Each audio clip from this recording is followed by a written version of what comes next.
የእንቅልፍ ብዛት የተቦጫጨቀ ልብስ ያስለብሳል አይደል ይላል አይደል? ድሃ ያደርጋል ማለት ነው። ድህነት ጽድቅም አይደለም ኃጢአትም አይደለም። አንድ ሰው ድሃ ስለሆነ አይጸድቅም፣ ሀብታም ስለሆነም አይኮነንም። ሁሉም እንዳያዙበት ነው። ሀብታም ቢመጸውት ድሃ ቢያመሰግን መንግሥተ ሰማያትን የሚነሳቸው የለም ይላሉ ሊቃውንቱ።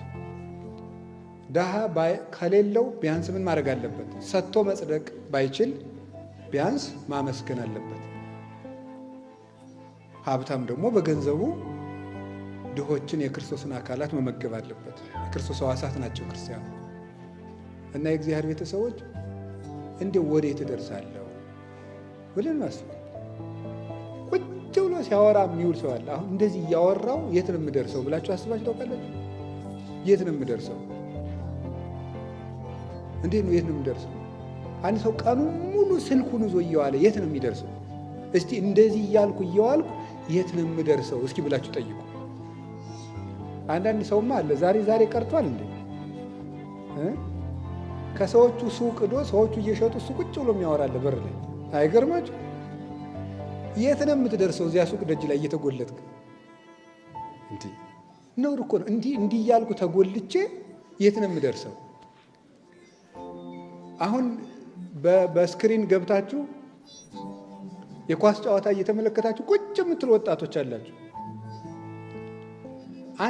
ሰውየው እዚያ ውስጥ ያለው ተጫዋች በጣም ባለሙያ የሆነ በመጣ ቁጥር 100,000 ዩሮ ምናምን ተሸጠ ይባላል አይደል? ይሸጣል። አንተ ግን 10 ብርም አትሸጥም፣ ተጎልተህ ማለት ነው። የእውነቴን እኮ ነው ነገራችሁ። ማምላክን እንዲያው ጽድቁን ተውት። እንዲህ ሰውየው የአንተን አይን እያጠፋ በስክሪን ብዙ ሺህ ዩሮ እየተሸጠ ብዙ ሺህ ዶላር እየተሸጠ ነው። አንተ ምን ሆንክ ነው? ምን ጨነቀኝ ብላችሁ ነው ሰዎቹ ለሚያንከባልሉት ኳስ መከራችሁን የምታዩት? እና የእግዚአብሔር ሰዎች እንዲህ የሆንኩ የት እደርሳለሁ? እስኪ በሉ አንድ ጊዜ ሁላችሁ ንገሩኝ እንጂ።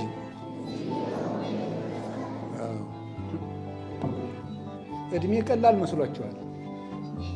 አንብቡ፣ አናነብ፣ ስሩ፣ አንሰራ። እንዲሁ በነገራችሁ ላይ አሁን ስራ የለም አይደል? ያው በሀገሪቱ ላይ ባለው ችግር ምክንያት ብዙ ወጣት ስራም እያጣ ነው። እውነት ለመናገር ቢያንስ ግን አታነቡ፣ ቢያንስ አንብቡ። አንድ ሊቀ ጳጳስ አንዱን ሰው እየሄደው እንዲህ አሉት፣ ልጄ ለምንድን ነው አትማር አሉት። ምን እየበላው ልማር አላቸው። ስትደነቁር ምን እየበላህ ደነቆርክ አሉት። እውነቴን እኮ ነው። ሳይማር ሲውልም እኮ ይበላል አይደል? ጾምክን መደንቆርህ ካልቀረ ጾምህን ለምን አትማር? እሱ እኮ ነው። ቁጭ ብለን ስናነብ ሰውነት ይወለዳል። ሌላው እንጀራ አይወለድ፣ ሰውነታችን ይወለዳል። ሰውነት ከመጣ ደግሞ አይምሮ ይወለዳል። አይምሮ ከተወለደ እንጀራ የዚያ ውጤት ነው። እና እንዲያው የእግዚአብሔር ቤተሰቦች እድሜያችሁን በከንቱ አትክፉት። እድሜ በጣም በጣም ትልቅ ነገር ነው። እግዚአብሔር በምድር ላይ የሰጠን ትልቁ ሀብት እድሜ ነው። እድሜን እንደ ማባከን ያለ ጅልነት የለም። እንዲያው ምንም ከጦርነት ሁሉ የከፋ ነው እድሜን ማባከን። ጅል ሰው እኮ የሁከት ምንጭ ነው ታውቃላችሁ። ጅልነት የሚመጣው ደግሞ እድሜን በአግባቡ በአይምሮ ካለመከናወን ነው።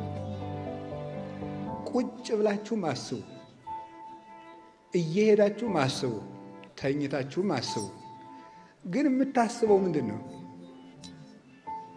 የምናስበው ደግሞ ስናነብና ስንማር ነው።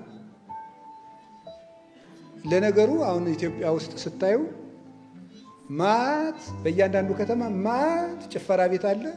ላይብረሪ ግን 5 አይሞላም። ትልቅ ከተማ ላይ የህዝብ ላይብረሪ ብዙ የለም። እኛ ሀገር ብቻ ሳይሆን ብዙዎቹም ላይ የለም። የሚያጠፋው ይበዛል፣ የምንለማበት ጥቂት ነው። ግን እድሜያችን እንጠቀም። አይምሮ በጣም ትልቅ የደስታ ከተማ ነው። እውነቴ ነው። እንደ ልብ ያለ የደስታ ምንጭ ነው።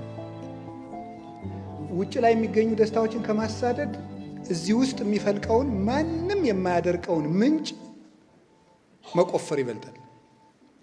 ሰው የደስታ ውሃ መጠጣት ከፈለገ የሚቆፍረው ምንጭ ልቡ ነው። ውጭ ላይ ቆፍሮ የሚጠጣው የደስታ ውሃ የለውም የሰው ልጅ። ምክንያቱም እነዚያን ምንጮች የሚቀዷቸው ብዙ ሰዎች አሉና፣ የራሱን ግን የሚሻማበት የለም። አለቃም የለውም ላይምሮ፣ ለልብ ጌታ የለውም። ለእጅ ለእግር ጌታ አለው፣ አለቃ አለው፣ ገዥ አለው። ለልብ ግን ገዥ የለውም። የልብ ገዥ እግዚአብሔር ነው። ልብ ሲገዛ ከልብ ሰላም ይመጣል። እና የእግዚአብሔር ቤተሰቦች እንዲሁ እኔ ማን ነኝ? ምን ላደርግ መጣሁ? ወዴት እየሄድኩ ነው ብሎ መጠየቅ ይገባል። ጌታዬ ኢየሱስ ክርስቶስ ሆይ ምን በለኝ ነው? ማረኝ። ይህ በጣም ትልቅ ጸሎት ነው። የመጨረሻው የጸሎት ራስ የሚባለው ይቺ ጸሎት ነው። ጌታዬ ኢየሱስ ክርስቶስ ሆይ ማረኝ። ትልቅ ጸሎት ነው። ትልቅ ይሄን በቀን ለሁለት ደቂቃ እንኳን ብትለማመዱት እንዴት ጥሩ ነው። አፋችንን ገጥመን ማለት አፍን ገጥሞ በህሊና ጌታዬ ኢየሱስ ክርስቶስ ሆይ ማረኝ። አፍን ገጥሞ በህሊና እንደዚህ አይነት ሰው ክፉ ሰው ጋር እንኳን ወሬ እያወራችሁ በህሊናችሁ ምን ማለት ነው? ጌታዬ ኢየሱስ ክርስቶስ ሆይ ስትሉ የኢየሱስ ክርስቶስ ለኢየሱስ ክርስቶስን ጉልበት ሁሉ ሊሰግድ ይገባል። የዚያን ሰውዬ ወሬ ይለውጣል። የእውነቴን የምነግራችሁ ማመን የኛ ፋንታ ነው። ስሙ ያድናል፣ ልብሱ ያድናል፣ ቃሉ መድኃኒት ነው፣ ቅዱስ ሥጋው ክቡር ደሙ መድኃኒት ነው፣ ሕማሙ መድኃኒት ነው። በሕማማተ ሥጋሁ ቤዘወነ ለእኛ ሲል በተቀበለው መከራ አዳነን። ቤዘወነ እንደ ሰውነቱ አዳነን እንደ አምላክነቱ ይላሉ ሊቃውንት። የምህረት አምላክ ነው። ዱርዬም ሁን ሱስ ያለብህም ሁን ምንም ሁን ንስሐ ገብተህ ወደዚህ መምጣት አለብን። እውነት ነው። ክርስቶስን ወራዊ በዓሉን ማክበር ማለት የክርስቶስ በዓል ሴርሞኒ አይደለም፣ የሆነ መታሰቢያ አይደለም፣ ሕያው ነገር ነው። ለክርስቶስ በዓል ትናንት የለውም። በክርስቶስ ቤት ሁልጊዜ ዛሬ ነው። ትናንት የሚባል ነገር የለም። ኦርቶዶክስ ውስጥ ፓስት የለም፣ ፕሬዘንት ብቻ ነው ያለው። ሁልጊዜ ዛሬ ነው። ዕለተ ዓርብ ዛሬ አለች። ዛሬ ታውቃላችሁ። አሁን ዛሬ በወር የምናከብረው በዓል የዛሬ 2000 ዓመት ምናምን እንደዚህ አይደለም። ታሪክ አይደለም የምናከብረው፣ ሕይወት ነው የምናከብረው። ሕይወት ደግሞ ትናንት አይደለም፣ ነገም አይደለም። ሕይወት ዛሬ ነው። የክርስቶስ በዓል መታሰቢያ አይደለም፣ ሜሞሪ አይደለም። ምንድን ነው የክርስቶስ በዓል? የክርስቶስ በዓል ሕይወት ነው። ስለ ሕይወት የሚታሰብበት ነው። ሕይወት የምናገኝበት ነው። የሞተ ወታደር በዓል እናከብር እንችላለን። የሞተ ንጉሥ መታሰቢያ ሐውልት ሰርተን ልናከብር እንችላለን።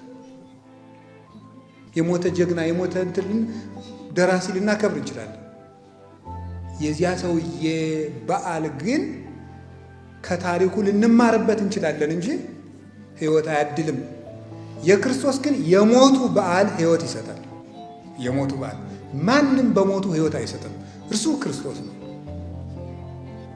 ወደዚህ መቅረብ ይገባናል ዘመዶች፣ አይምሽብን። እውነቴን ነው። እያያችሁት ነው። ቀን አይሰጥም። እንዲህ አድርጎ የሚወደን አብ እንደሆነ ይወደናል። እስመ ከመዝ አፍቀረን። እንዲህ ጠላቶች ስኖ እንዲህ አድርጎ ወደደን። እንዘ ጸሩነ ሄነ እግዚአብሔር ተሳሃለን በሞተ ወልዱ።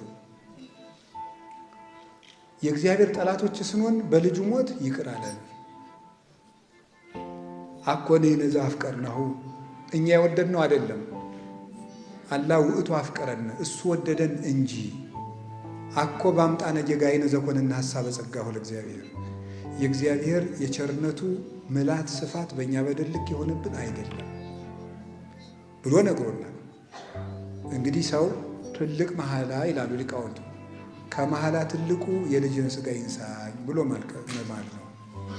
ስለዚህ በልጁ መታረቀን ማለቱም ቅዱስ ጳውሎስ ይላሉ ሊቃውንቱ፣ እርቁ ጽኑ እርቅ ነው። ክርስቶስ ጽኑ እርቅ ታርቆናል። አብ ጽኑ እርቅ ታርቆናል። ይህን እርቅ ያልተጠቀመበት ሰው ደግሞ ጠቡም ጽኑ ነው። እስመ ፍቅር ከመሞት ጽኔት፣ ፍቅር እንደ ሞት የጸናች ናት። ሞትን እንደሚፈሩት ፍቅርንም ፈርተው ሊይዙት ይገባል ማለት ነው። ፍቅር እንደ ሞት የጸናች ናት ማለት ይሄ ነው። የናቁት ፍቅር ከሞት ይብሳል፣ ይገላል፣ ያጥፋል።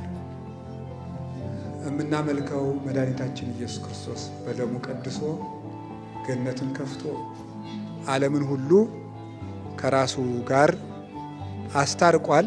መድኃኔ ዓለም ባፈሰሰው ደሙ ይቀድሰን። ወስብሐት ለእግዚአብሔር። ይቆየን።